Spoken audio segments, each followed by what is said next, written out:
അങ്ങനെ പുതിയൊരു കഥയുമായി ഞാൻ പിന്നെയും വന്നിരിക്കുകയാണ്. നിങ്ങൾക്ക് വീഡിയോ ഇഷ്ടപ്പെട്ടു കഴിഞ്ഞാൽ വീഡിയോ ഒന്ന് ലൈക്ക് ചെയ്തേക്കാൻ മറന്നേക്കരുതേ. സബ്സ്ക്രൈബ് ചെയ്യാതെ വായിക്കുന്നവരുണ്ടെങ്കിൽ ദയവായി സബ്സ്ക്രൈബ് ചെയ്യണേ. നിങ്ങളുടെ അഭിപ്രായങ്ങൾ കമൻറ്റ് ബോക്സിൽ അറിയിക്കാനും മറക്കരുത്. നിന്റെ സ്വന്തം അമ്മാവൻ്റെ മകനല്ലേ ദേവൻ, എന്നിട്ടെന്താ നിന്റെ കയ്യടിക്ക് ഒരു ഉഷാറില്ലാത്തത്? താരചിരിയോടെ ഗൗരിയെ നോക്കിക്കൊണ്ട് ചോദിച്ചു.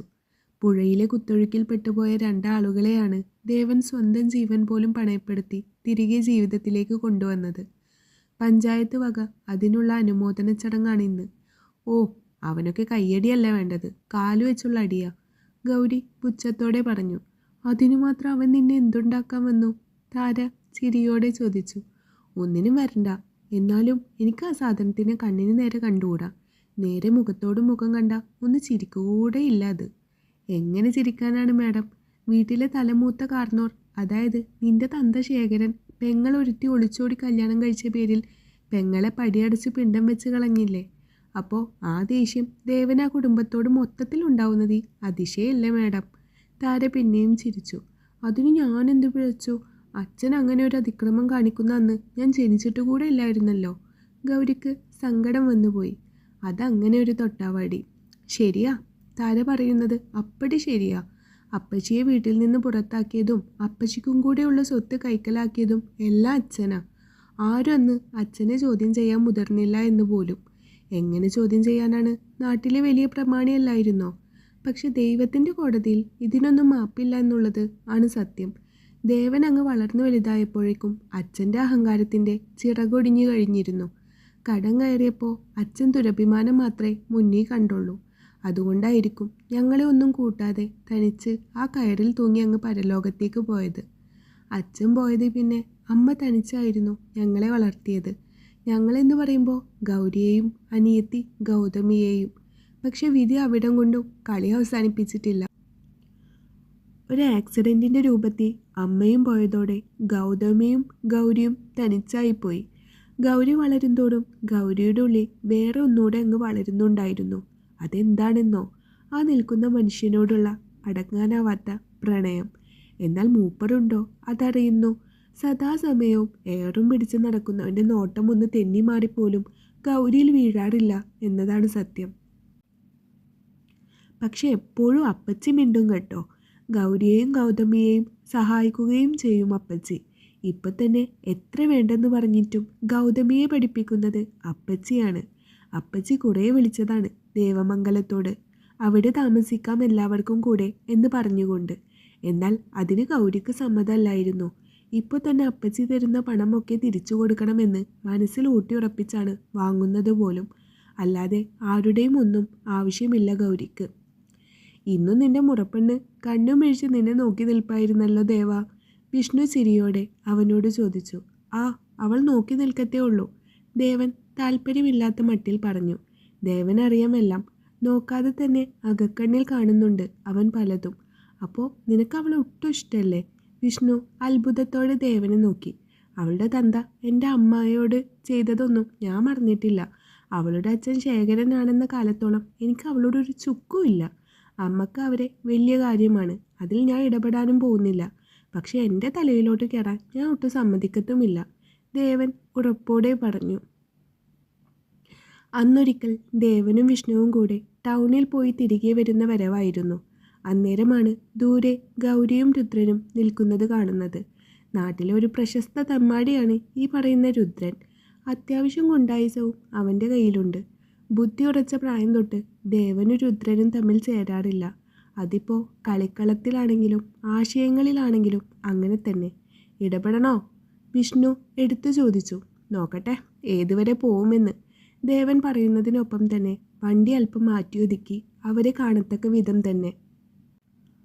അതെന്ത് പോക്കാണ് എൻ്റെ ഗൗരി, ഞാൻ നിന്നെ എന്തോരം സ്നേഹിക്കുന്നുണ്ടെന്നോ? രുദ്രൻ അവളുടെ കയ്യിൽ കയറി പിടിച്ചുകൊണ്ട് പറഞ്ഞു. ഗൗരി ഒട്ടും താമസിച്ചില്ല. അവൻ്റെ കരണം പുകച്ചുകൊണ്ട് തന്നെ ഒന്നങ്ങ് കൊടുത്തു. കയ്യിൽ കയറി പിടിക്കുന്നോടാ ചെറ്റെ. ഗൗരി മുരണ്ടു, ഒരു ചീറ്റ പുലിയെ പോലെ. ദേവൻ അവളെ തന്നെ നോക്കി നിന്നുപോയി. ഇതേപോലൊരു ഭാവത്തിൽ അവൻ ഇതുവരെ അവളെ കണ്ടിട്ടില്ലല്ലോ. ദേ, ഇനി എന്നെ കാണുമ്പോൾ സൂക്കേടുമായി വന്ന കൊന്നുകളയും ഞാൻ, പറഞ്ഞുകൊണ്ട് ഗൗരി അങ്ങ് മുമ്പോട്ട് നടന്നു. രുദ്രൻ പകയോടെ അവൾ തല്ലിയ കവിളിൽ കൈ ചേർത്ത് വെച്ച് ഏറെ നേരം അങ്ങനെ നിന്നും പോയി. ഗൗരി അങ്ങ് നടന്നു നീങ്ങിയിട്ടാണ് വിഷ്ണുവും രുദ്രനും കൂടെ അങ്ങ് പോയത്. രുദ്രൻ്റെ അരികിലൂടെ വണ്ടി ഓടിച്ചു പോകുമ്പോൾ കണ്ണി കണ്ട പെണ്ണുങ്ങളുടെ തല്ലും വാങ്ങി കൂട്ടാതെ വീട്ടിൽ പോടാ എന്ന് വിളിച്ചു പറഞ്ഞു ദേവൻ. അതോടെ രുദ്രൻ്റെ വാശി അങ്ങ് കൂടി. എന്താണ് എൻ്റെ ചേച്ചിയുടെ മുഖം കടന്നൽ കുത്തിയ പോലെ വീർത്തിരിക്കുന്നേ? ഗൗതമി ആശ്ചര്യഭാവത്തിൽ അവളെ ഒന്ന് നോക്കി. രാവിലെ ഇവിടെ നിന്ന് പോകുമ്പോൾ വലിയ പ്രസന്നതയിൽ പോയ ആളാണ്. ഒന്നുമില്ല, വരുന്ന വഴിക്ക് ആ രുദ്രനെ ഒന്ന് കണ്ടു. ഗൗരി താല്പര്യമില്ലാത്ത പോലെ പറഞ്ഞു.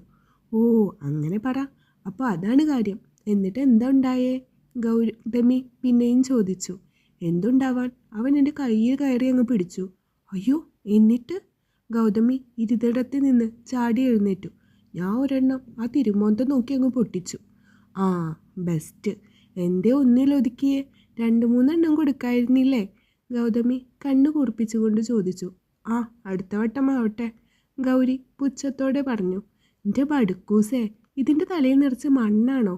ഗൗതമി ഗൗരിയുടെ തലയിൽ ഒന്ന് മേടി വിട്ടു. ആ രുദ്ര ഒരു ചെകുത്താനാ, ഒരുമാതിരി പാമ്പിൻ്റെ പകമുള്ളവനാ. ഗൗതമിക്ക് അവൻ്റെ കാര്യം ഓർത്തപ്പോൾ ഇത്തിരി പേടിയൊക്കെ തോന്നി. തല്ലും കൊണ്ട് അവൻ വെറുതെ ഇരിക്കുമെന്ന് അവൾക്ക് തോന്നുന്നില്ല. പിന്നെ ഞാൻ എന്തു വേണമായിരുന്നു? അവനെ മടിയിലിരുത്തി കൊഞ്ചിക്കണമായിരുന്നോ? വേറൊരുത്തൻ ദൂരെ കാഴ്ച കണ്ട് നിൽപ്പുണ്ടായിരുന്നു. സ്വന്തം അപ്പച്ചിയുടെ മോളാണെന്ന് പരിഗണന വേണ്ട, എന്നാലും ഒരു പെണ്ണാണല്ലോ എന്ന് ഓർത്തെങ്കിലും അയാൾക്കൊന്ന് ഇടപെടാമായിരുന്നില്ലേ?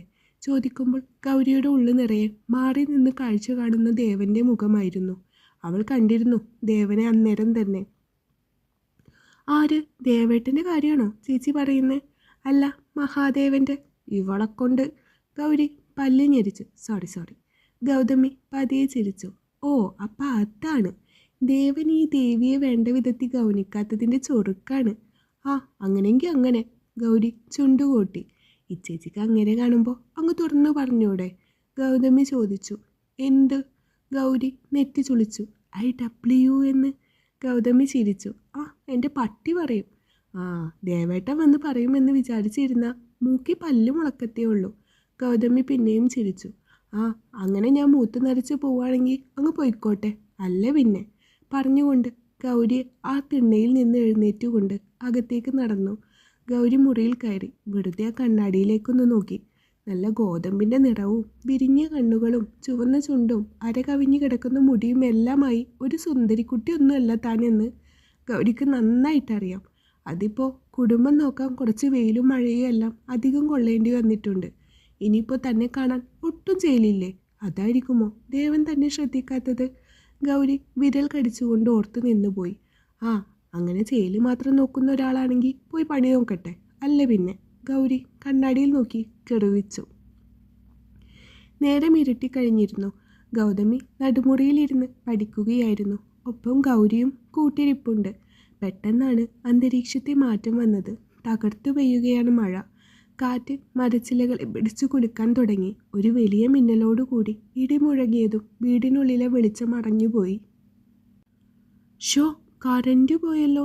ഈ നേരത്തെ തന്നെ പോണമായിരുന്നു ഇത്. ഇന്നെന്താ എന്നും ഇല്ലാത്തൊരു മഴ? ഗൗരി ഇരുട്ടിൽ തപ്പി തടഞ്ഞു. ഇച്ചേച്ചി, എനിക്ക് പേടിയാവുന്നു. പുറത്ത് നല്ല കാറ്റാണല്ലോ. ഗൗതമി ഗൗരിയുടെ കൈകളിൽ മുറുക്കി പിടിച്ചു. നീ പേടിക്കാതെ അവിടെ നിൽക്ക്. ഞാൻ ആ പഴയ ടിന്നി കുറച്ച് മെഴുകുതിരി വെച്ചിട്ടുണ്ട്, അതൊന്ന് നോക്കട്ടെ.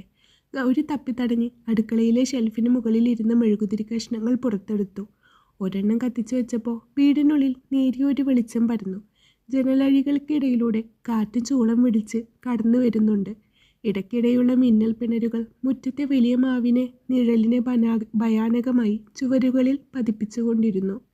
ഇനി മതി പഠിച്ചത്, കയറി കിടക്കാൻ നോക്ക്.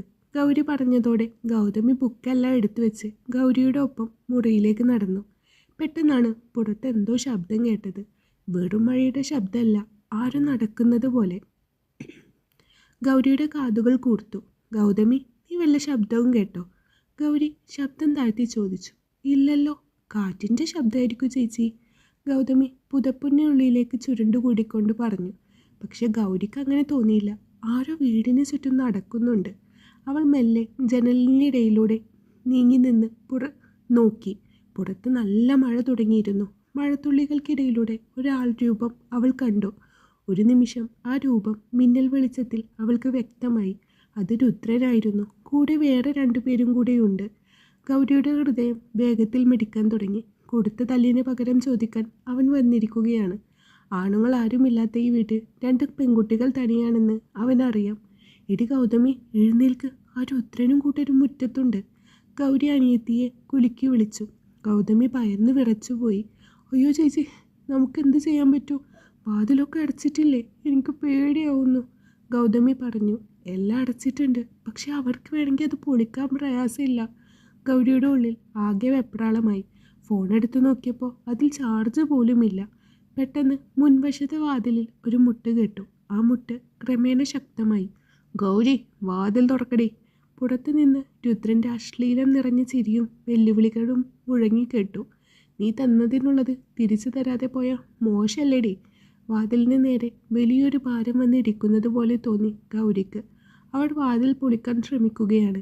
ഗൗരിയും ഗൗതമിയും അടുക്കളയിലെ ഒരു ഒഴിഞ്ഞ മൂലയിലേക്ക് പതുങ്ങി. കയ്യിൽ കിട്ടിയൊരു വെട്ടുകത്തി ഗൗരി മുറുക്കി പിടിച്ചു. മരണം മുന്നിൽ കണ്ടാലും പൊരുതാതെ കീഴടങ്ങില്ല എന്ന് അവൾ ഉറപ്പിച്ചു. വാതിൽ പാളികൾ ഒച്ചയോടെ വേർപെടാൻ തുടങ്ങിയിരുന്നു അന്നേരം.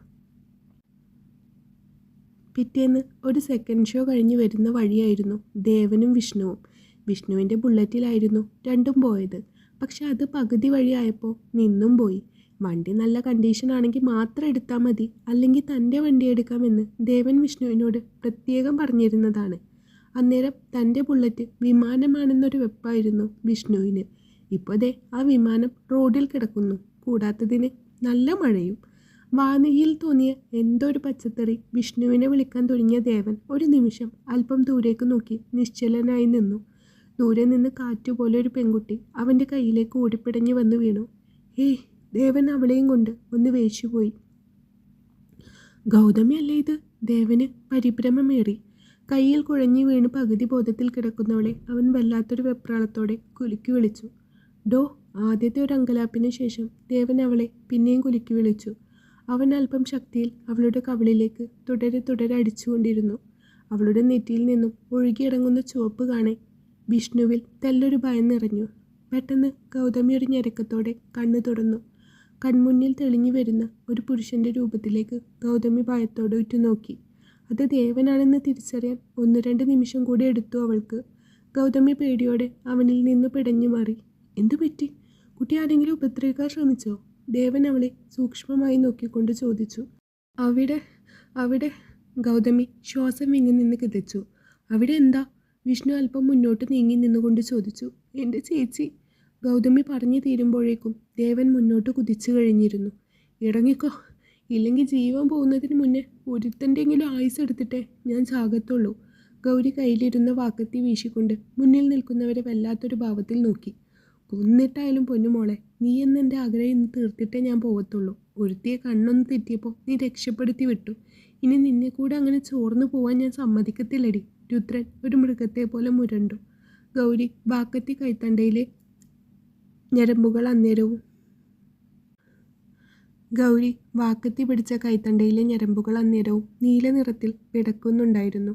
അവൻ ഒരടി മുന്നോട്ട് നീങ്ങി. തൊട്ടടുത്ത നിമിഷം പുറത്തു നിന്നും വലിയൊരു ശബ്ദത്തോടെ ഒരുത്തൻ തെന്നിത്തെറിച്ച് നിലത്തേക്ക് വീണു.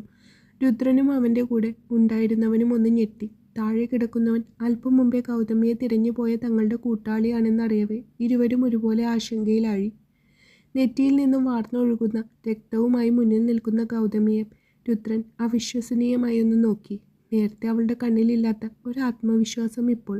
രക്ഷപ്പെടുമെന്നൊരു ആത്മവിശ്വാസം. ഒന്ന് തിരിഞ്ഞു നോക്കിയ രുദ്രൻ അടുത്തത് കാണുന്നത് മുണ്ടും മടക്കിയെടുത്ത് കയ്യിലെ ഇടിവളയും ഒന്ന് കയറ്റിവെച്ച് തങ്ങളെ നോക്കുന്നവനെയാണ്. ദേവൻ. അവൻ്റെ കണ്ണുകൾക്കുമുണ്ട് ഒരാജ്ഞാശക്തി. രുദ്രൻ പകയോടെ ദേവൻ്റെ അടുത്തേക്ക് അടുക്കാൻ ഒരുങ്ങവെയാണ് താഴെ അടികൊണ്ട് കിടന്നവൻ വല്ലാത്തൊരു ശബ്ദത്തോടെ ഛർദ്ദിച്ചത്.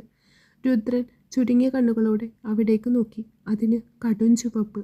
ഒറ്റ നോട്ടത്തിൽ ബാഹ്യമായ പരിക്കുകൾ ഒന്നും അവനിലില്ലായിരുന്നു. എന്നിട്ടും രക്തം ഛർദ്ദിച്ചിട്ടുണ്ടെങ്കിൽ പുറമെ ഒരു തെളിവും ഉണ്ടാക്കാതെ ആന്തരികാവയവങ്ങളിൽ ഏതോ പൊട്ടിയിട്ടുണ്ടാകുമെന്ന് രുദ്രൻ ഊഹിച്ചു. അന്നേരമാണ് ദേവൻ്റെ ശ്രദ്ധ ഗൗരിയിൽ നീണ്ടത്. മുന്നിൽ ഒരു തീകോളം നിന്ന് ചൊലിക്കുന്നത് പോലെയാണ് ഗൗരിയെ കണ്ടപ്പോൾ ദേവന് തോന്നിയത്. രുദ്രൻ്റെ ദേഷ്യം കൊണ്ട് വിറച്ചു. രണ്ടിനെയും ബാക്കി വെച്ചേക്കണ്ട, കൊന്നേക്ക്. അടുത്ത് നിൽക്കുന്നവനോട് കണ്ണു കാണിച്ചുകൊണ്ട് രുദ്രൻ പെൺകുട്ടികൾക്ക് നേരെ തിരിഞ്ഞു. ദേവൻ മീശത്തുമ്പൊന്ന് പിരിച്ചു വെച്ചുകൊണ്ട് ഉടുത്തിരിക്കുന്ന മുണ്ട് മുറുക്കിയെടുത്തു. ദേവൻ തൊട്ടടുത്ത നിമിഷം തൊട്ടടുത്ത് കിടന്ന തടിയുടെ കസേര ഒന്ന് പൊക്കി അയാളുടെ തലയിലേക്ക് ആഞ്ഞടിച്ചിരുന്നു. അത് കഷ്ണങ്ങളായിക്കൊണ്ട് ചിന്നി ചിതറി. ആഹ്! അയാൾ രക്തമൊഴുകുന്ന തലയും പൊത്തി നിലത്തേക്ക് ഊർന്നിരുന്നു. തൊട്ടടുത്ത നിമിഷം ദേവൻ അയാളുടെ കഴുത്തിലേക്ക് വലത്തെ കൈയിലെ 2 വിരലുകൾ ചുറ്റി പിടിച്ചുകൊണ്ട് ആഞ്ഞുകുത്തി. അയാൾ വല്ലാത്തൊരു ഏക്കത്തോടെ ശ്വാസം ആഞ്ഞു വലിച്ചുകൊണ്ട് താഴേക്കിരുന്നു. ചാവുമോ? വിഷ്ണു കണ്ണു തുറച്ചു. മർമ്മാണ്, ചത്തു ജീവിക്കും. ദേവൻ പുച്ഛത്തോടെ ചുണ്ടു ചലിപ്പിച്ചു. ഒരു നിമിഷം ആ കാഴ്ചയിൽ രുദ്രൻ നിശ്ചലനായിപ്പോയി. എങ്കിലും ഒരു നിമിഷത്തിൻ്റെ സാവകാശത്തിൽ രുദ്രൻ ദേവൻ്റെ നേരെ പാഞ്ഞെടുത്തു. ദേവൻ മുറിഞ്ഞ കൈകൊണ്ട് കുടഞ്ഞുകൊണ്ട് രുദ്രൻ്റെ കരണം നോക്കി ഒന്ന് പൊട്ടിച്ചു.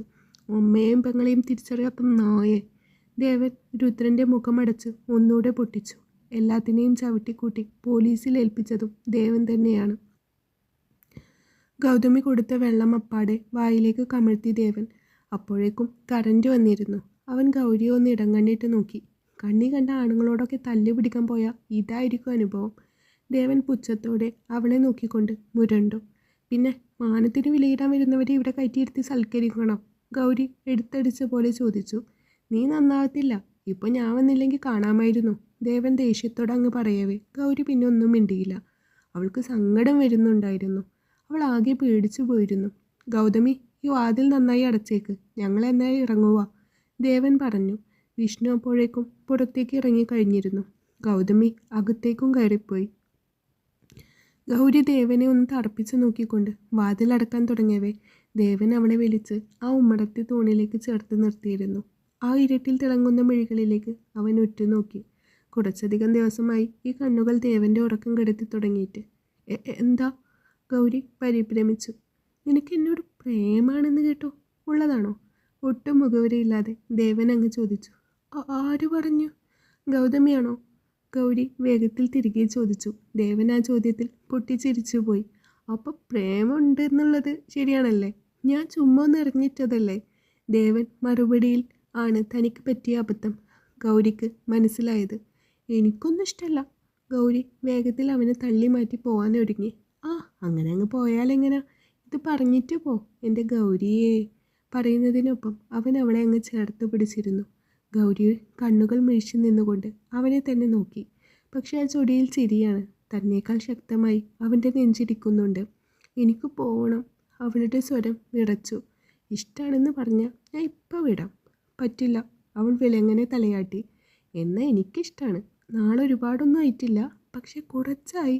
ഊണിലും ഉറക്കത്തിലും എല്ലാം നീ തന്നെയാ. ഒരുമാതിരി വേതാളം പോലെ കൂടിയിരിക്കുക എൻ്റെ കൂടെ. കാറ്റിനേക്കാൾ മൃദുവായി ദേവൻ പറഞ്ഞു. ഗൗരി കണ്ണുമിഴിച്ച് അവനെ ഒന്ന് നോക്കി. പറഞ്ഞതൊന്നും ഈ തലയിലോട്ട് കയറുന്നില്ലേ? എന്നാൽ ഒന്നുകൂടെ വ്യക്തമായി പറഞ്ഞു തരട്ടെ. എനിക്ക് നിന്നെ ഒരുപാട് ഇഷ്ടമാണ്. ഒരുപാട്.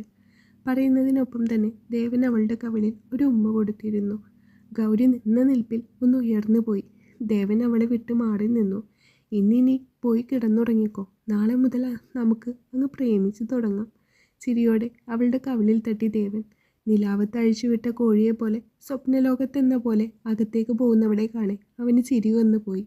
അതേ ചിരിയോടെ ദേവൻ പുറത്തേക്ക് നടന്നു. പുറത്ത് വിഷ്ണു നിൽപ്പുണ്ട്. അവളുടെ അച്ഛൻ്റെ പേര് ഇപ്പോഴും ശേഖരൻ എന്ന് തന്നെയാണ് കേട്ടോ. വിഷ്ണു ദേവനെ നോക്കി കളിയാക്കി. ആയിക്കോട്ടെ, ഗൗരി ശേഖരൻ എന്നുള്ളത് നമുക്ക് ഗൗരി ദേവൻ എന്നാക്കി മാറ്റാം. ഒറ്റക്കണ്ണി ഇറക്കി പറയുന്ന ദേവനെ നോക്കി വിഷ്ണു പൊട്ടിച്ചിരിച്ചു പോയി. അവിടെ നിന്നങ്ങോട്ട് ദേവൻ്റെയും അവൻ്റെ ഗൗരിയുടെയും പ്രണയനാളുകളായിരുന്നു. അവസാനിച്ചു. സൂര്യകാന്തി. നല്ല ഫീവറും കോൾഡുമായിരിക്കുകയാണ്. അതിനനുസരിച്ച് ശബ്ദത്തിലൊരടവും ചെറിയ പതർച്ചയും ഒക്കെ ഉണ്ടാവും. നിങ്ങളൊന്ന് ക്ഷമിച്ചേക്കണേ. അതേപോലെ നിങ്ങളുടെ അഭിപ്രായങ്ങൾ കമൻറ്റ് ബോക്സിൽ അറിയിക്കാൻ മറക്കരുത്. വീഡിയോ ഒന്ന് ലൈക്ക് ചെയ്ത് വിട്ടേക്കണേ. അതേപോലെ സബ്സ്ക്രൈബ് ചെയ്യാതെ വായിക്കുന്നവരുണ്ടെങ്കിൽ ദയവായി ഒന്ന് സബ്സ്ക്രൈബ് ചെയ്തേക്കണേ. താങ്ക്